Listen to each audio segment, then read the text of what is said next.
Assalamualaikum warahmatullahi wabarakatuh. Selamat berjumpa kembali rekan-rekan mahasiswa pada kesempatan mata kuliah kita Finance Law ya. Pada hari ini kita membahas tentang pembiayaan sewa guna usaha yang dikenal dengan leasing finance ya. Kata-kata leasing ini kadang-kadang digunakan masyarakat kita untuk menunjuk atau memberikan informasi tentang terkait dengan pembiayaan konsumen ya. Ini kesalahan bahasa yang sering terjadi di setiap kesempatan di publik ya. Apa sih yang dimaksud dengan pembiayaan leasing itu gitu ya. Nah, pada prinsipnya pembiayaan barang modal melalui leasing ini ya dikenal oleh bangsa Indonesia itu sejak tahun 1974 ya, di mana di situ ada surat keputusan bersama tiga menteri ya, tentang perizinan usaha leasing ya. Nah, sejak kemudian pada tahun 1988 juga sejak ada tax reform ya, ada beberapa hal yang kemudian perubahan ya, yang menjadi dasar hukum kemudian berlakunya pembiayaan sewa guna usaha di Indonesia gitu ya, diperbaharui kembali. Terus kemudian pengertian sewa guna usaha atau leasing itu merupakan sebuah kegiatan dalam bentuk penyediaan barang modal ya, baik secara guna usaha dengan hak opsi finance lease ya, maupun sewa guna usaha tanpa hak opsi operating lease ya, untuk digunakan oleh penyewa guna usaha yang dikenal dengan lessee selama jangka waktu tertentu berdasarkan pembayaran secara berkala ya. Hal ini berdasarkan pengertian dari sewa guna usaha yang ada di dalam Peraturan Menteri Keuangan nomor 84/PMK.012 tahun 2006 ya.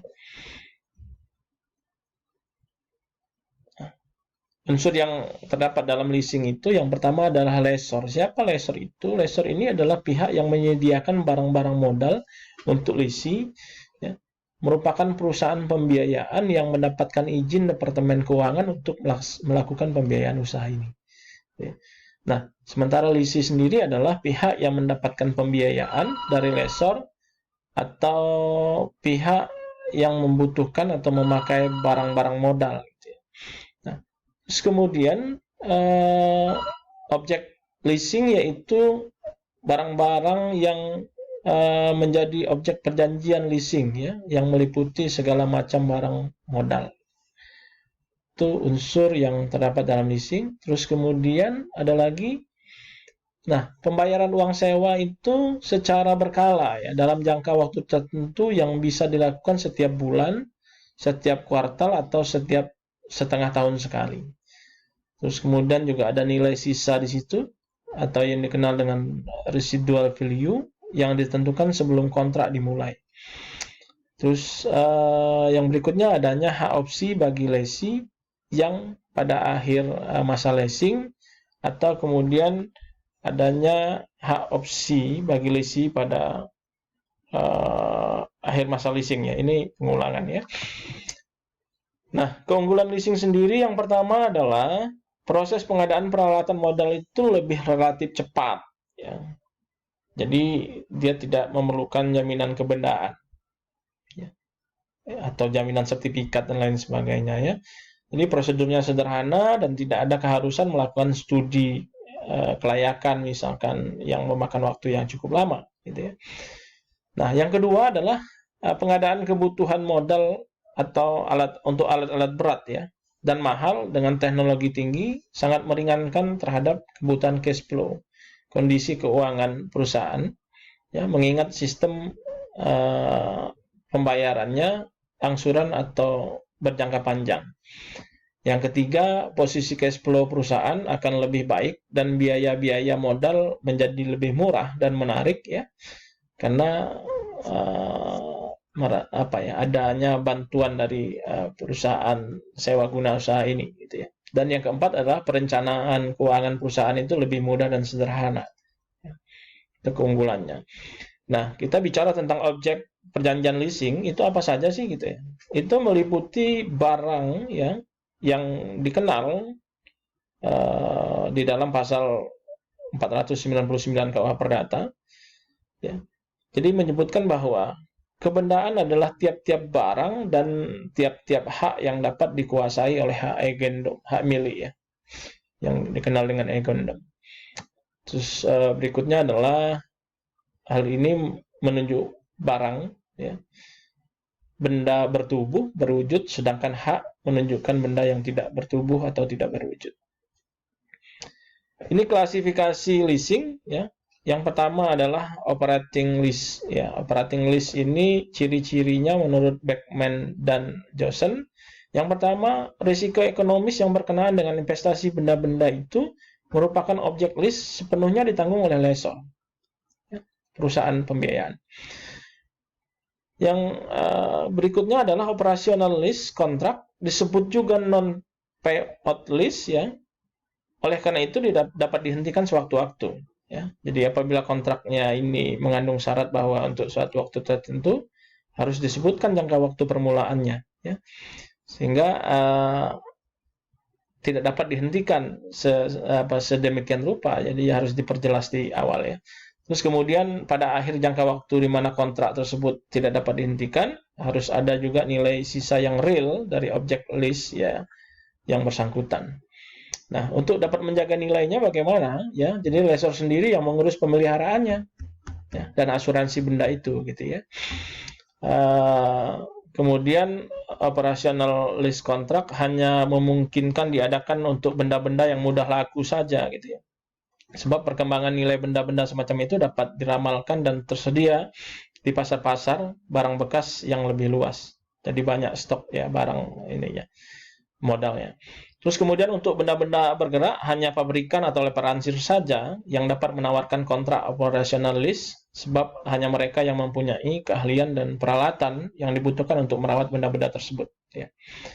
Lalu kemudian klasifikasi leasing ini menurut, di dalam hal finance lease ya, menurut Pansil ini pembayaran dalam suatu finance lease biasanya harus dilakukan dalam satu jangka waktu yang sama, dengan bagian terbesar dari jangka waktu di mana barang tersebut masih berguna. Ya.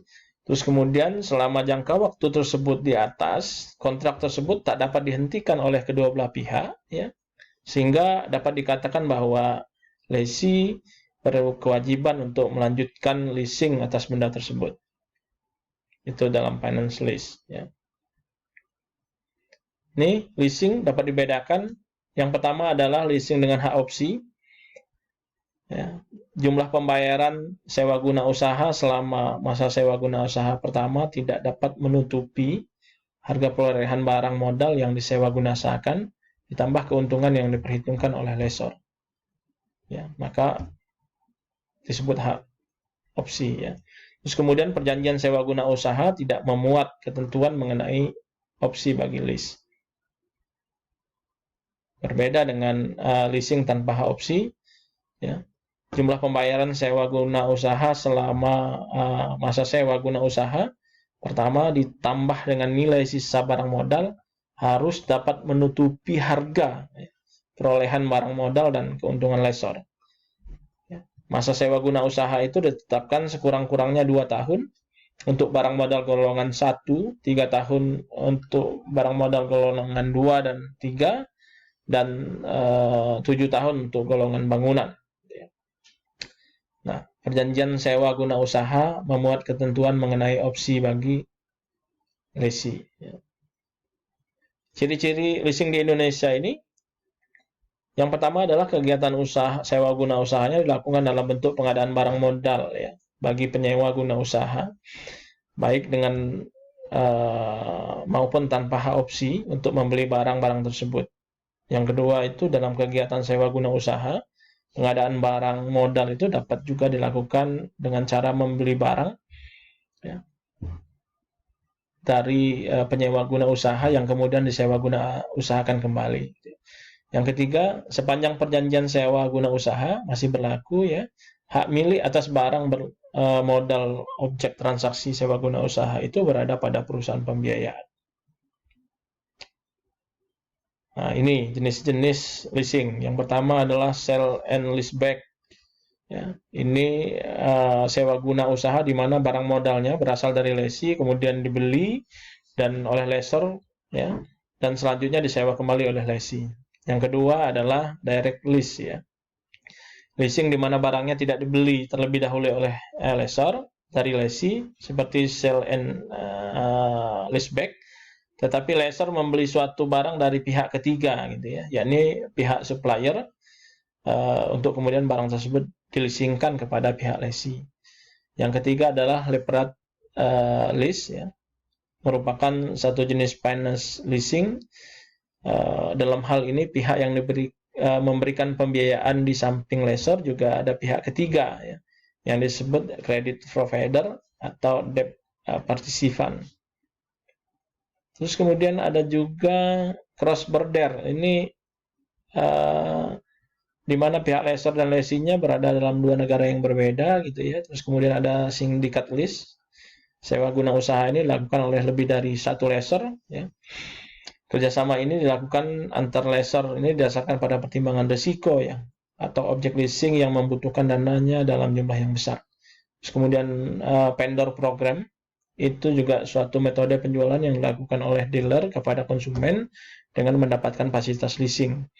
Lessor akan membayar objek leasing kepada vendor atau dealer, dan selanjutnya lesi akan membayar angsuran itu secara periodik langsung kepada lessor atau melalui dealer. Ini hubungan hukumnya, ya. Kita bisa memahami bahwa hubungan hukum antara lessor dengan lesi pada finance leasing, ya. Yang pertama adalah kewajiban lessor itu menyerahkan kenikmatan atas objek leasing kepada lesi selama jangka waktu leasing. Terus kemudian memberikan hak opsi kepada lesi, terus kemudian mengembalikan jaminan tunai setelah berakhir perjanjian finance lease. Dalam hal lesi tidak membeli objek perjanjian tersebut setelah perjanjian berakhir. Terus kemudian ini hak lessor, ya. Hak lessor ini adalah menerima pembayaran, ya, dari leasing secara berkala, terus kemudian meminta pengembalian biaya-biaya yang keluar, ya. Terus kemudian hak kepemilikan atas benda objek leasing tetap ada pada lessor sampai akhir masa leasing, ya. Terus kemudian menuntut ganti kerugian jika barang-barangnya rusak, barang modal yang disewa itu rusak. Terus kemudian dapat juga membatalkan perjanjian sepihak, ya, kepada lesi, ya.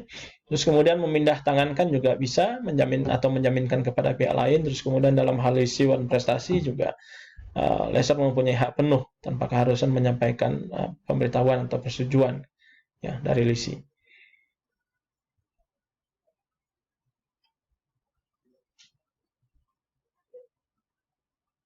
Nah, pada operasional leasing, kewajiban lessor itu menyerahkan kenikmatan barang merupakan objek leasing kepada lesi, terus kemudian menjaminkan pemakaian yang aman, ya, dari gangguan pihak ketiga.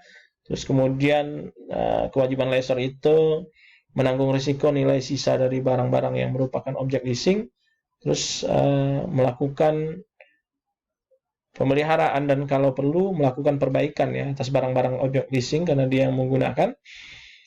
Terus kemudian mengangsuransikan objek leasing, ya. Ini hak lessor. Hak lessor itu menerima pembayaran secara berkala, terus kemudian menerima penggantian biaya, gitu, ya, dan lain sebagainya. Nah, terus kemudian ini hubungan hukum dalam perjanjian jual beli dapat dilihat bahwa dengan adanya pihak lain yang akan menyalurkan barang atau keperluan leasing ini muncul perjanjian jual beli, ya. Terus kemudian dalam hukum perjanjian asuransi juga leasing ini juga menimbulkan atau mewujudkan satu perjanjian asuransi karena barang modal ini cukup besar, ya, biayanya dan harganya juga relatif tinggi dan mahal, gitu, ya, sehingga harus ada asuransinya. Terus kemudian hubungan hukum dalam perjanjian penjaminan ini jelas, ya, harus ada garansi dan lain sebagainya terhadap apa yang kemudian diperjanjikan, ya, barang-barang